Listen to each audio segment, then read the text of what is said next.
when I was 30 years old, I guess I was 29 when I first started thinking about building a brand, and 30, when I was 30, was my first day at work. I would say that not knowing everything was what saved us. Didn't know you couldn't, yeah. So you did it. Yeah, if you know now what you will know someday, you will not do this.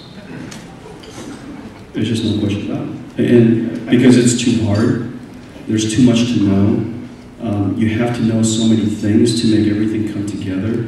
There are too many infinite number of details in order to be successful, not to mention a lot of serendipity.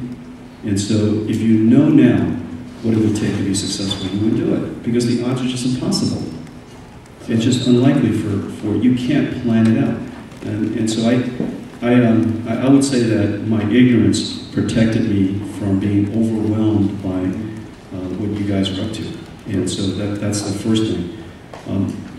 And the corollary to that is therefore that you have to be learning all the time. The one advice that I can give you, and it's the one thing that has saved me, is perpetual learning. Now, perpetual learning, saying that you don't know everything and that you're going to have to learn all the time, suggests that you have to have the, if you will, the absence of ego to reinvent yourself, so that you can be different every few years, that your perspective is broadening every few years.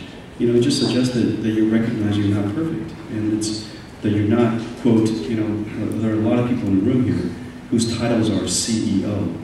Well, that CEO is a bit of a burden, in the sense that everybody expects you to have the answer. Your board expects you to have the answer, your customers expect you to have the answers, you know, God knows your employees expect you to have the answers. Well, if you expect yourself to have the answers, and all the answers, then obviously you limit your ability to reinvent yourself.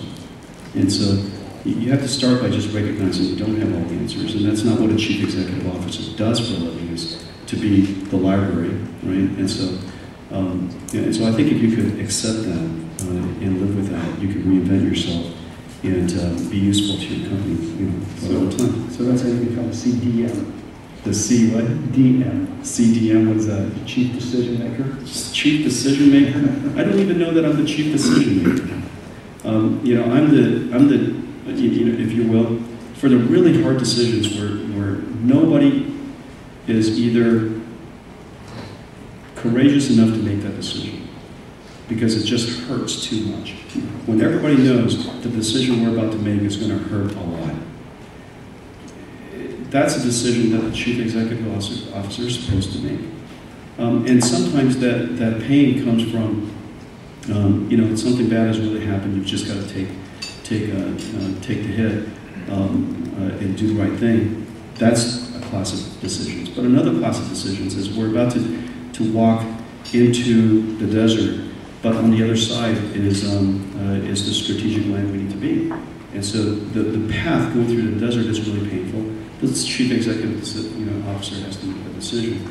And sometimes the CEO is in a position, because of all the smart people around us, that we have a unique opportunity to see a lot more perspectives than any other executive in the company or any other person in the company. And so as a result of that, we can see strategic opportunities that maybe other people don't see. You have to highlight those. You have to have the courage to put that on the table.